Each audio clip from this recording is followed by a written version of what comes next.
Assalamualaikum teman-teman, bertemu kembali dengan saya Yosef Supriyatna dan masih tetap di channel Inspirasi Hidup Sehat.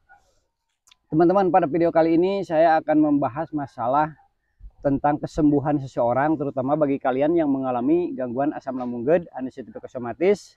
Dan untuk itu saya harap kalian tidak skip videonya supaya tidak gagal paham, dan mudah-mudahan dapat menambah semangat kalian dalam ikhtiar kalian untuk sembuh total dari gangguan asam lambung GERD, anestesi psikosomatis. Nah, teman-teman, sebelum saya lanjutkan video kali ini, seperti biasa, di-subscribe dulu. Bagi kalian yang belum subscribe channelnya, silahkan kalian subscribe dulu channelnya untuk mendukung channel ini supaya dapat terus berkembang dan terus memberikan informasi kepada kalian seputar inspirasi hidup sehat. Amin. Mudah-mudahan video-videonya ada manfaatnya bagi kalian semua. Minimalnya kami menemani kalian saat mengalami berbagai macam sensasi yang tidak mengenakan tubuh kalian. Nah, teman-teman, kita mulai saja pembahasannya. Kadang-kadang teman-teman, bagi seseorang yang mengalami gangguan kesehatan itu merasa kesal. Betul. Karena sudah lama mengalami gangguan kesehatan tersebut. Betul. Di sini terutama bagi yang mengalami gangguan asam lambung GERD, anestesi psikosomatis ya Kang Abdul ya. Betul. Mereka itu Kang Abdul ada yang sudah berpuluh tahun lama amat belum sembuh katanya. Jadi seolah-olah sudah bukan hal yang aneh lagi bagi dia itu ya kalau ada sensasi, tapi tetap saja itu mengganggu aktivitas, mengganggu berbagai kegiatan-kegiatan, menjadi kurang produktif lah Kang Abdul ya. Nah, tapi kadang-kadang mereka itu Kang Abdul tidak meninjau ulang. Meninjau ulang usaha yang mereka lakukan, bagaimana supaya cepat sembuh itu. Nah gitu Kang Abdul ya, tolong jelaskan kepada mereka supaya mereka itu lebih semangat dan lebih lagi menambah ikhtiarnya serta memverifikasi ulang apa yang mereka lakukan. Sebelum saya bahas masalah kesembuhan ya, karena banyak sekali ini ada yang terkena gangguan asam lambungnya itu tidak normal, tetapi dia itu sudah berpuluh-puluh tahun tidak sembuh-sembuh, ya, itu. Tetapi ngeyel ya. Wah, semuanya metodenya itu tidak dilakukan, kemudian menjaga 3P-nya itu tidak dilakukan juga, jadi asam lambungnya itu kadang dia itu kumat, diam di rumah gitu kan. Kadang setelah beres dia itu melakukan hal-hal yang dilarang juga gitu, kayak macam pantangan kayak macam begitu. Nah, itu biasanya orang yang terkena gangguan asam lambung seperti itu biasanya tidak terkena gangguan anxiety disorder, Kang Yosef. Oh gitu ya. Gitu. Jadi karena ya untuk asam lambung itu sebetulnya adalah kegiatan rumahan, kegiatan sehari-hari ya, gangguan sehari-hari sebetulnya. Kalau seandainya kalian bisa flashback nih, yang terkena anxiety disorder, yang terkena kecemasan berlebih, coba di flashback kejadian dulu. Itu kan dulu juga kalian sebetulnya mengalami gangguan asam lambung, cuman kalian itu tidak diikuti dengan anxiety disorder gitu teman-teman. Makanya ketika kalian mengalami asam lambung itu kalian tidak pergi ke dokter. Dan ketika terkena anxiety disorder, ada kecemasan berlebih, kalian pergi ke dokter, kemudian kalian diagnosa asam lambung, dan kalian itu sekarang ngerasa tidak nyamannya itu selalu menyalahkan ke asam lambung. Padahal asam lambung itu adalah kegiatan sehari-hari gitu teman-teman. Kalau seandainya kalian mengenali asam lambung itu teman-teman, kayak macam sensasinya begah, kemudian perut terasa panas, mencret, dada panas gitu teman-teman, dan lain-lain, itu sebetulnya kegiatan rumahan yang dulu juga kalian alami. Nah itu teman-teman, makanya ketika ada orang yang terkena asam lambung gitu teman-teman ya, kemudian ngeyel ya, dia itu biasa-biasa saja, kadang sekarang sudah membaik, hajar lagi sambalnya ya, hajar lagi santannya berlebihan. Nah itu teman-teman ya, itu mereka biasa-biasa saja karena mereka itu tidak terkena anxiety disorder. Nah tetapi sekarang ada orang yang terkena gangguan asam lambung GERD, anxiety psikosomatis, di situ ada anxiety disordernya, ada psikosomatis juga.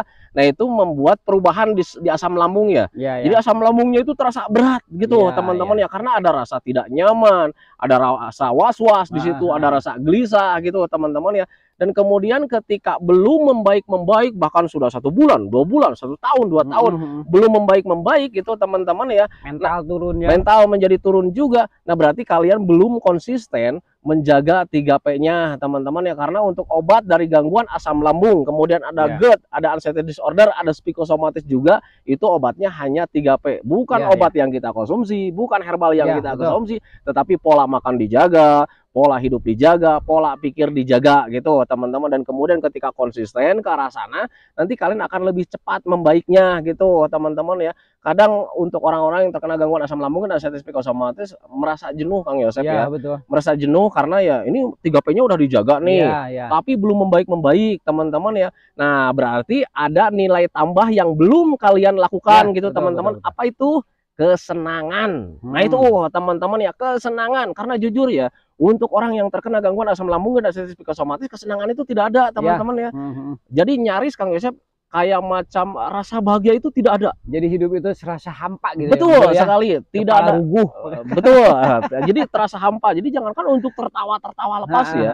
Senyum sedikit aja kita malas teman-teman ya. Nah itu. Nah makanya hal yang paling utama ketika kalian sudah menjaga 3P-nya teman-teman ya, itu kebahagiaan harus kita cari teman-teman ya. Karena ketika kalian belum merasa bahagia, itu di situ berarti ada stres di situ. Nah itu teman-teman, karena ketika stres itu ya bahagia itu tidak ada, dan ketika stres itu bisa mempengaruhi asam lambung menjadi tidak normal lagi. Nah itu teman-teman ya. Nah makanya ketika sekarang teman-teman yang sudah menjalani asam lambung dan anxiety psikosomatis sudah bertahun-tahun, kemudian sudah melakukan 3P-nya juga, kemudian belum sembuh-sembuh juga, berarti kalian belum melakukan aktivitas yang menyenangkan. Nah itu teman-teman ya, jujur sepengalaman saya memang seperti itu. Ternyata rasa bahagia itu ya merupakan hal yang sangat besar untuk pemulihan dari gangguan asam lambung dan anxiety psikosomatis. Kenapa merupakan hal yang sangat besar?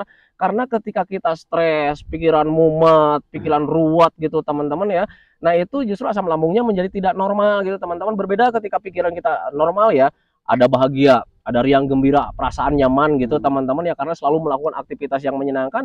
Justru sensasi-sensasi dari gangguan asam lambung dan anxiety psikosomatis itu tidak ada. Nah itu Kang Yosep, keterkaitannya memang seperti apa gitu kan ya. Kenapa orang yang bahagia itu asam lambungnya menjadi normal gitu teman-teman ya. Patut kalian ketahui teman-teman ya, pemikiran itu ada kaitannya dengan pencernaan. Kalau seandainya pikiran kita senang, itu asam lambungnya itu akan tetap stabil. Nah itu teman-teman, ditambah lagi kita menjaga makannya ya makin stabil gitu teman-teman ya, dan akhirnya ya bahagia gitu teman-teman ya. Nah itu makanya harus bisa memahami ke sana Kang Yosep. Nah itu ada lagi Kang Yosep. Itu teman-teman ya. Jadi bagi kalian yang memang sekarang ini ikhtiar sudah berbagai macam, kalian merasa sudah dilakukan, tetapi untuk sembuh itu kok sepertinya itu belum ada tanda-tandanya sama sekali ya. Tolong kalian itu verifikasi ulang usaha yang sedang kalian lakukan, apakah sudah maksimal, apakah sudah sesuai dengan yang disarankan ya Kang. Betul. Jadi segala sesuatu juga teman-teman, kita itu bisa berguru kepada orang-orang yang telah berpengalaman ya. Di sini sebagai contohnya Kang Abdul yang sudah memang mengalami gangguan asam lambung dan anxiety psikosomatis selama 2 tahun dan sekarang bisa sembuh total. Buktinya apa? Setiap sore mancing dan juga bisa bikin video buat membantu kalian semua. Mancing emosi. Untung nggak mancing emosi, mancing ikan. Kami hadir di sini untuk menemani kalian dan juga untuk memberikan motivasi Kang Abdul ya, supaya kalian itu cepat sembuh, supaya kalian itu tetap semangat untuk menjalankan berbagai macam pola, supaya kalian itu tidak berlama-lama lah mengalami gangguan asam lambung dan anxiety psikosomatisnya. Memang teman-teman ya, kalau gangguan asam lambung yang tidak disertai dengan kecemasan berlebih ya Kang Abdul ya, itu cenderungnya itu dianggap hal biasa Kang Abdul ya. Betul. Sekarang gini aja Kang Yosep lah. Kang Yosep kan belum pernah diagnosa sama dokter itu bahwa Kang Yosep terkena gangguan asam lambung dan anxiety psikosomatis. Saya tanya Kang Yosep nih, apakah Kang Yosep pernah mengalami begah? Wah, itu kalau masalah begah itu bisa dikatakan itu setiap minggu, 2 minggu sekali itu ya mengalami. Nah kemudian saya tanya juga, Kang Yosep pernah nggak ngalamin kelayangan kayak macam begitu? Ya pernah, sekali-kali pernah memang. Nah itu jadi sebetulnya itu kegiatan sehari-hari teman-teman ya. Jadi untuk kelayangan itu kelayangan lebih dominan ya untuk orang yang terkena gangguan asam nih. Untuk kelayangan itu sebetulnya bukan dari apa-apa teman-teman, bukan mendekati kematian, bukan merupakan hal yang sangat buruk teman-teman ya. Itu kelayangan karena memang gula darah sedang turun. Karena untuk gula darah itu jangan untuk orang-orang yang terkena asam Kang Yosep, untuk orang normal saja gula darahnya itu turun naik, bukan setiap harinya teman-teman, bahkan setiap menitnya. Nah itu teman-teman, gula darah itu tidak stabil. Nah ketika sedang turun karena memang perasaannya kita sedang sensitif, akhirnya sangat terasa sekali Kang Yosep. Nah itu padahal untuk gula darah itu normal sih sebetulnya gitu teman-teman ya. Dan untuk orang normal itu perubahan gula darah menjadi turun itu tidak terasa karena apa ya? Karena sensitif perasaannya itu tidak ada di situ ya. Jadi normal-normal saja. Nah itu teman-teman makanya harus bisa memahami bahwa asam lambung itu semua orang juga mengalami dan bahkan sekarang itu banyak orang yang mempunyai asam lambung teman-teman ya. Betul, hampir Nah, mayoritas yang betul. Mayoritas. Cuman mereka biasa-biasa saja. Ketika ada begah paling juga minta dikerokin dong katanya kan gitu ya. Nah, karena mereka itu tidak ada anxiety disorder di situ, tidak ada kecemasan berlebih. Nah, sekarang kalian mempunyai kecemasan berlebih yang menjadi rasanya tidak nyaman gitu teman-teman, perasaannya tidak nyaman. Kemudian ada was-was juga, ada gelisah juga. Nah, itu Kang Yosep. Nah, sekarang pertanyaannya dirubah ya. Dari mana sih traumanya gitu? Dari mana kecemasan itu kan gitu? Nah, itu biasanya dari trauma yang memang tanpa kita sadari. Di awal-awal saat terkena gangguan asam lambung dan diabetes psikosomatis rasanya seperti mau mati Kang Yosep. Jadi kita kelayangan hadir, ada mual, seperti mau pingsan, seperti mau mati, akhirnya cepat-cepat ke UGD. Nah, kejadian itu tanpa disadari itu menjadi trauma tersendiri. Nah, sehingga ketika ada trauma, semuanya serba waspada, jadi hal apapun serba kita takutkan. Selalu dikait-kaitkan dengan kematian juga. Nah, itu Kang Yosep makanya harus bisa memahami ke sana. Padahal itu bukan hal yang berbahaya. Jadi mungkin begini Kang Abdul ya. Mereka itu yang tidak mengalami kecemasan itu memang sensasinya tidak terlalu hebat mungkin ya. Betul, karena sensitifnya juga tidak terlalu besar gitu. Jadi mereka itu mengalami sensasinya tidak terlalu hebat sehingga mereka tidak mengalami trauma juga. Jadi kalian yang mengalami sensasi lebih hebat dari yang lain mungkin itu akan mengalami trauma dan menyebabkan kecemasan yang berkelanjutan yang ya. Nah teman-teman, jadi inti dari video pada kali ini yaitu kalian yang masih belum ada tanda-tanda untuk sembuh, coba kalian verifikasi ulang apakah usaha yang kalian jalankan itu sudah benar-benar pas gitu, dari mulai 3P-nya, kemudian minumnya harus minimal 8 gelas dalam sehari, kemudian melakukan aktivitas yang menyenangkan juga. Kalau seandainya kalian konsisten melakukan hal seperti itu ya itu akan lebih cepat teman-teman ya, karena jujur ya untuk sembuhnya dari gangguan asam lambung dan diabetes psikosomatis itu biar kalian tidak pusing, biar kalian tidak ribet gitu teman-teman ya, sebetulnya gampang sih sebetulnya teman-teman ya. Kalian menjaga 3P-nya saja, pola makannya dijaga, pola hidupnya dijaga, pola pikirnya dijaga, kemudian minumnya minimal 8 gelas dalam sehari air putih hangat gitu teman-teman. Hindari dulu minuman-minuman berwarna. Kemudian setelah itu kalian gimana caranya harus sering mengupayakan hati dan pikiran kita itu tetap senang setiap harinya gitu teman-teman. Hindari stres. Cuman itu sih sebetulnya teman-teman kuncinya gitu teman-teman ya. Ketika kalian konsisten menjaga kunci itu gitu teman-teman ya, itu pasti kalian itu bakalan cepat sembuh total. Itu sebetulnya gitu Kang Yosep. Nah teman-teman, jadi bagi kalian semua jangan terlalu kalian memfokuskan pikiran kalian itu kepada hasil ya teman-teman ya. Sebab itu akan membuat kalian kesal dan menimbulkan stres yang akhirnya asam lambungnya tidak normal kembali. Betul sekali. Karena hasil itu teman-teman yang paling dominan yaitu bagaimana usaha kita yang Abdul ya. Jika usaha kalian maksimal, otomatis hasil terbaik akan kalian dapatkan. Jadi kalian cek ulang aja apakah usahanya sudah maksimal atau belum. Kalau belum ya dimaksimalkan karena kalian ingin cepat sembuh. Jadi usaha itu teman-teman akan membuahkan hasil walaupun sedikit, tapi sedikit-sedikit lama-lama menjadi apa Pak Abdul? Menjadi bukit. Nah, karena memang gitu Kang Yosep, untuk gangguan asam lambung dan diabetes psikosomatis ketika konsisten juga menjalani 3P-nya, melakukan kesenangan juga, minumnya sudah 8 gelas dalam sehari gitu teman-teman ya, itu perkembangannya itu, perbaikannya itu dalam mingguannya itu tidak terlalu signifikan Kang Yosep. Jadi cuma beberapa persen lah gitu teman-teman. Nah tetapi kalau seandainya kita mengingat tentang perbaikan walaupun cuma sedikit, ya itu merupakan alhamdulillah buat saya waktu itu gitu teman-teman ya. Karena yaitu ternyata asam lambung dan diabetes psikosomatis itu bukan hal yang berbahaya teman-teman ya. Nah itu makanya biar kalian itu cepat membaik, biar kalian itu dalam mingguannya itu dapat perubahan walaupun cuma sedikit gitu teman-teman ya, konsisten saja sih sebetulnya dengan 3P-nya. Nah itu biar perubahannya itu ketika minggu sekarang nih ada perubahan 2%. Karena konsisten, minggu depannya itu ada perubahan lagi 2%. Konsisten lagi, minggu depannya lagi ada perubahan 2% lagi. Lama-lama itu menjadi 100% teman-teman ya. Itu teman-teman ya.